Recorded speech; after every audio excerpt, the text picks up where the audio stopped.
तो चलिए आज हम डिस्कस करते हैं कुछ ऐसे नियम को, वैसे भविष्यवाणियाँ को जो कभी असत्य नहीं होती है ना, इस तरह की बात है। चलिए तो हम डिस्कस करने चल जा रहे हैं कि भविष्यवाणियाँ जो कभी असत्य नहीं होती है। तो मुख्य रूप से देखा जाए तो ज्योतिष शास्त्र को चक्षु शास्त्र बोला गया है और ये ज्योतिष बड़ा उलझा हुआ विज्ञान भी है। और ऐसे लोगों बहुत सारे सिचुएशन में भविष्यवाणियाँ तो लोग करते हैं, लेकिन विभिन्न प्रकार की त्रुटिपूर्ण भविष्यवाणियाँ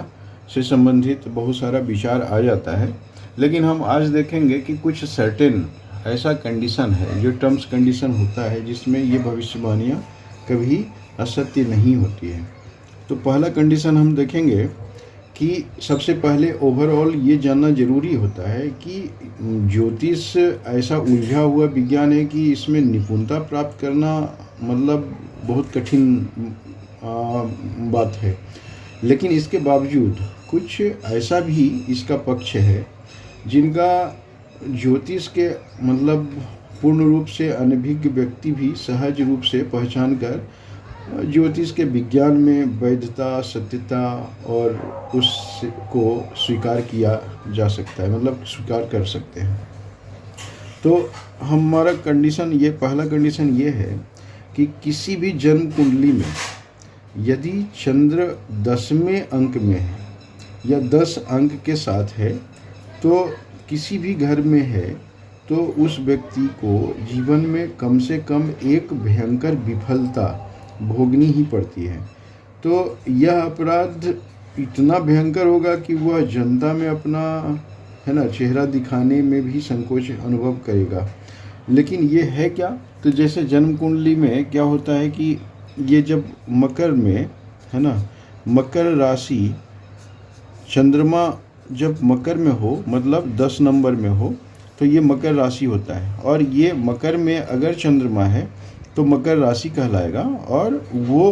चंद्रमा की वजह से इस तरह से जीवन में एक विफलता का सिचुएशन देखना पड़ता है। तो इस तरह से अगर और बात करें तो दूसरा कंडीशन क्या है कि जब कभी चंद्रमा के साथ एक ही घर में चंद्रमा के साथ, अब ये देखिए चंद्रमा का क्या है प्रभाव, तो एक ही इसी चंद्रमा के साथ या तो क्या हो, शनि हो और क्या हो तो राहु, शनि और राहु,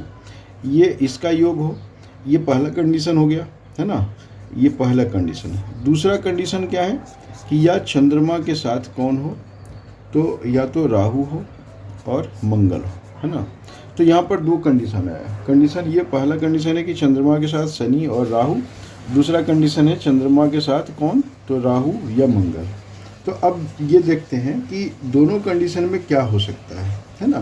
तो जो भी मतलब दो दुष्ट ग्रह, ये इनको सब दुष्ट ग्रह बोला जाता है, शनि, राहु या फिर मंगल, इन सभी को। तो जैसे दो दुष्ट ग्रह हों तो वह अपने मानसिक रूप से इतना परेशान होता है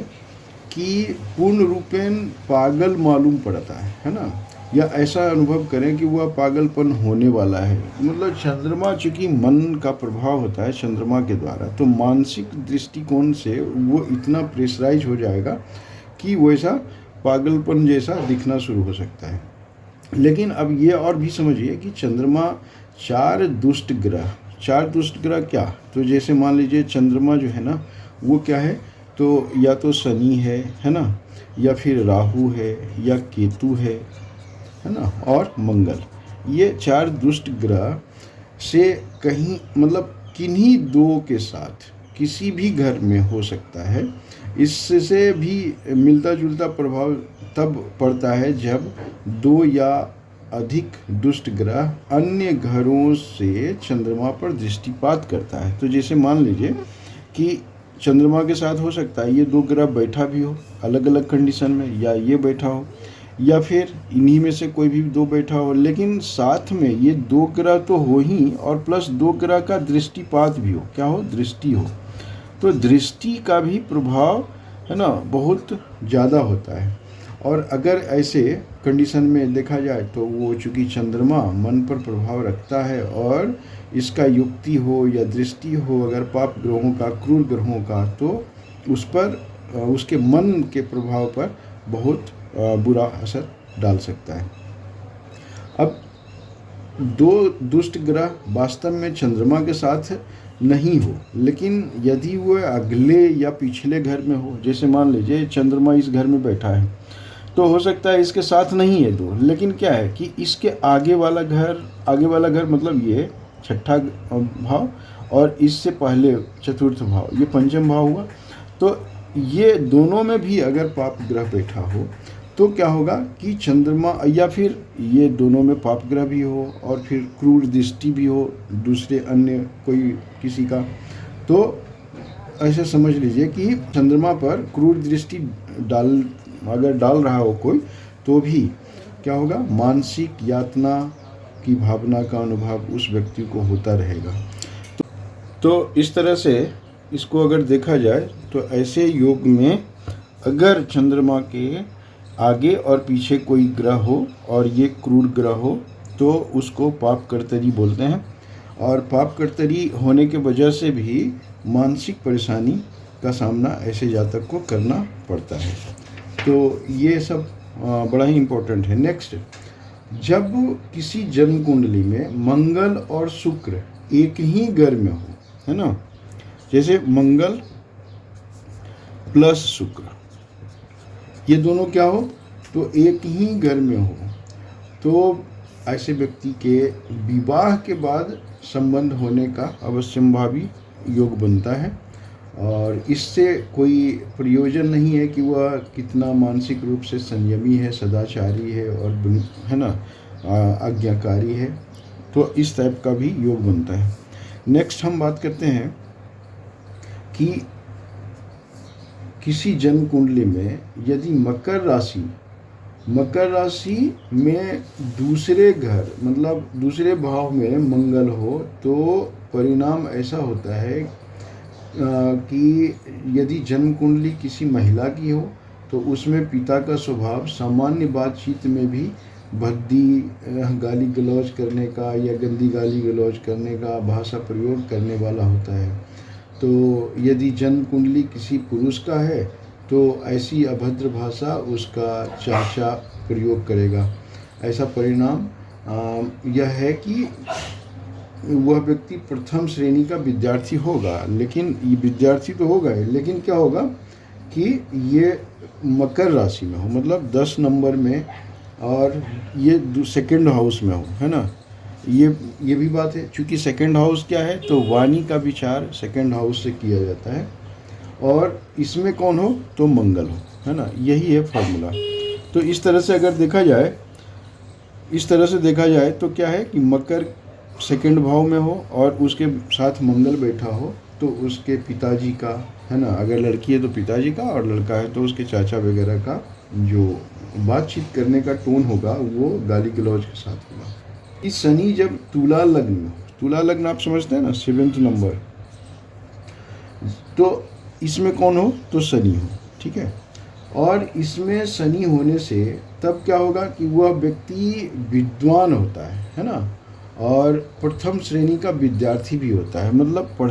पढ़ाई वगैरह में उत्तम कोटि का होता है ऐसा व्यक्ति। उसके बाद 7th मतलब तुला जब शनि तुला मतलब देखिए जब क्या हो तो शनि जब तुला लग्न में होता है तो ऐसा कंडीशन होता है। तो इस तरह से ऐसा क्यों, क्योंकि तुला लग्न में शनि क्या होता है तो शनि उच्च का होता है ना, ये भी कंडीशन है। चलिए नेक्स्ट 6 पोजीशन में बात करते हैं क्या कि जब गुरु कर्क लग्न में हो, आप समझते ही हैं कि गुरु क्या हो, गुरु कर्क मतलब 4th नंबर में कौन हो तो गुरु हो। अब गुरु ये उच्च भी होता है यहाँ पर, तो ऐसा समझना चाहिए कि जब गुरु कर्क लग्न में होता है, लग्न भी कर्क होना चाहिए, लग्न मतलब ये लग्न स्थान होता है ना, ये ध्यान रखने वाली बात है। तो ये कंडीशन है कि जब गुरु कर्क लग्न में होता है तो वह व्यक्ति विश्वास योग या उदार हृदय का या सदा जीवन, है ना, स्पष्ट वक्ता, सत्य होता है, सत्य प्रिय या चारित्रिक रूप से शुद्ध होता है ना, और विद्वान भी होता है, मतलब स्कॉलर होता है। तो यही परिणाम जब भी होते हैं जबकि गुरु 5वें या 9वें घर में हो। तो क्या है ना कि ये त्रिकोण, मतलब ये इस भाव में और इस भाव में, अब यहाँ पर देखिए गुरु 9वें स्थान में है, तो 9वें स्थान में है तो ऐसा ये जातक वास्तव में विश्वास योग्य है, उदार हृदय का है, या मतलब स्पष्ट वक्ता भी है ना, इस तरह का योग होता है। तो ऐसे भविष्यवाणियाँ बिल्कुल सत्य होता है। यदि लग्न में किसी भी राशि में मंगल अस्थिर हो, है ना, अगर लग्न में किसी भी राशि में मंगल स्थित हो तो व्यक्ति शीघ्र क्रोधी स्वभाव का होगा। अब लग्न तो आप समझ ही रहे हैं, लग्न तो ये भाव है, लेकिन नंबर कुछ भी हो सकता है, राशि कोई भी हो सकता है, लेकिन ये लग्न में हो, मतलब प्रथम भाव में हो, कौन हो, तो मंगल। उसके बाद हम बात करते हैं कि मेष लग्न में तो व्यक्ति इतना धैर्यहीन होता है, तो धैर्यहीन होगा कि अज्ञात भावी तिथि पर सफलता की प्रतीक्षा करने की अपेक्षा शीघ्र ही विपरीत परिणाम सुनना पसंद करेगा। तो अब ये समझ रहे हैं कि इस तरह का धैर्यहीन होता है व्यक्ति। सो मुख्य रूप से ऐसा समझना चाहिए। उसके बाद कंडीशन है कि यदि कर्क लग्न में, है ना, कर्क मतलब 4th में, ये लग्न की बात हम कर रहे हैं ना, कर्क लग्न में या फिर 9th भाव में, मतलब 9वें घर में कर्क राशि में गुरु हो, है ना, गुरु हो, तो अब ये कर्क में भी हो सकता है या फिर 9th में भी हो सकता है, 9वें भाव में होगा, है ना। तो लेकिन क्या हो, गुरु हो, तो क्या है कि अगर ऐसा घर में हो तो और चंद्रमा उसके साथ हो, प्लस क्या है, चंद्रमा भी उसके साथ हो, तो वह व्यक्ति महान नेता टाइप का होता है, नेता होता है, और सत्य का, है ना, पुजारी होता है, इस तरह से कि सत्य के लिए वो अपना सब कुछ करने को तैयार रहता है,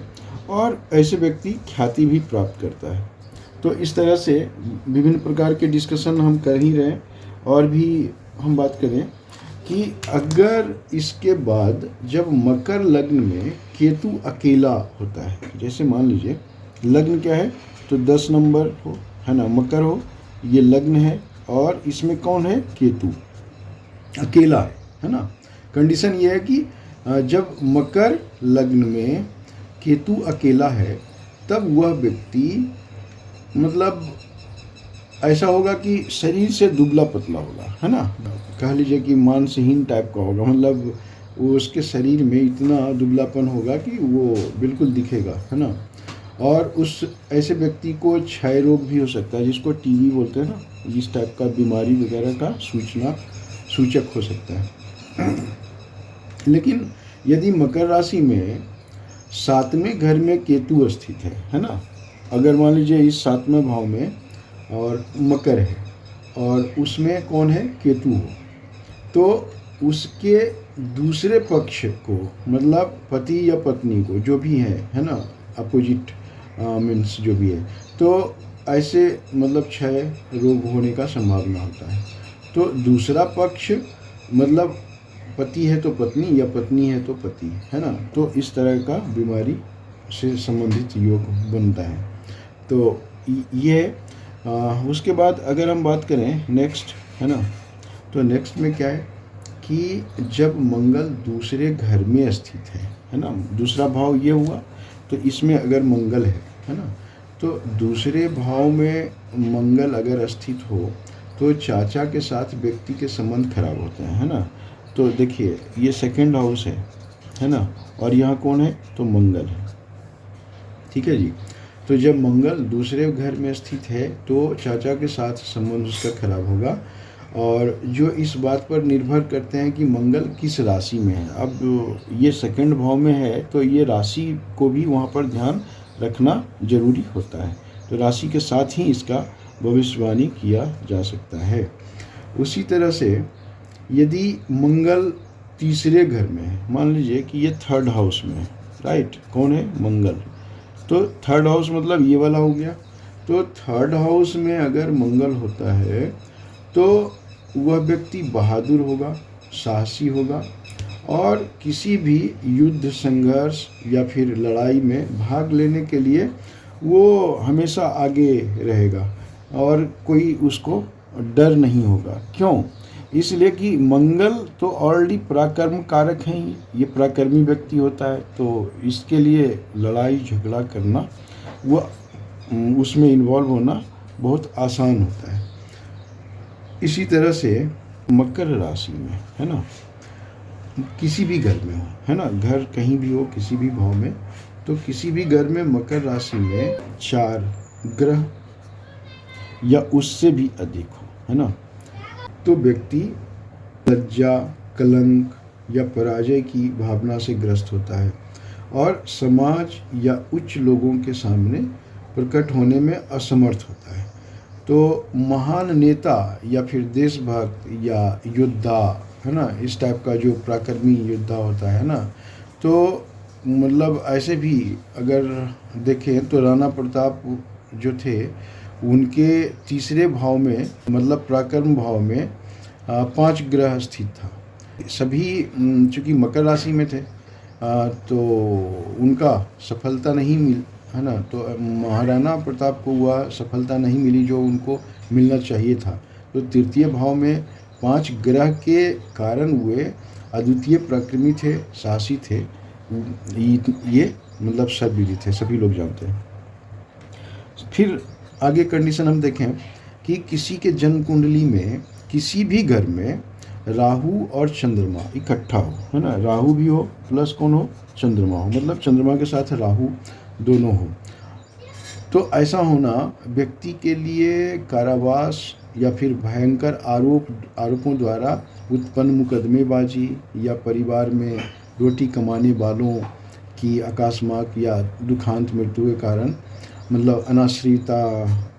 और शारीरिक आघात या घोर विपदा का देने वाला होता है। तो ये जो राहु और चंद्रमा है ना, ये निगेटिव ही देता है और कारावास से संबंधित किसी प्रकार का ये सब योग बनता है। उसी तरह से आगे बात करते हैं कि यदि किसी भी घर में कर्क राशि में गुरु, अब देखिए कर्क राशि में क्या होता है, गुरु उच्च का होता है, ये आप जानते होंगे, और चंद्रमा या फिर शुक्र, है ना, और चंद्र एक मात्र है, मान लीजिए इसके साथ कौन है, या तो शुक्र है या फिर चंद्रमा है, राइट, या चंद्रमा अकेले भी हो सकता है ना। तो संबंध इस क्या है कि व्यक्ति अत्यंत सुंदर और स्वस्थ होगा, है ना, क्योंकि गुरु का प्रभाव हमेशा सराहनीय होता है, गुरु शुभ ग्रह माने जाते हैं, तो इस तरह का भी विचार समझना चाहिए। और क्या है कि यदि वे लग्न में हो तो वह व्यक्ति अत्यंत सुंदर होगा, और यदि गुरु और चंद्रमा या फिर गुरु और शुक्र माता के घर मतलब चतुर्थ भाव में, है ना, माता के घर मतलब चतुर्थ भाव में हो तो उसकी माता का व्यक्तित्व अत्यंत आकर्षक होगा। यदि वे दोनों ग्रह 7वें घर में हो तो दूसरा पक्ष मतलब पति या हो तो पत्नी का, या पत्नी हो तो पति का अत्यंत लुभावना मुखाकृति मतलब चेहरा होगा। यदि इन दोनों ग्रहों की कोई सी भी जोड़ी 10वें घर में है तो व्यक्ति के पिता का व्यक्तित्व आकर्षक होगा। तो अब समझिए कि गुरु और शुक्र का प्रभाव इतना होता है।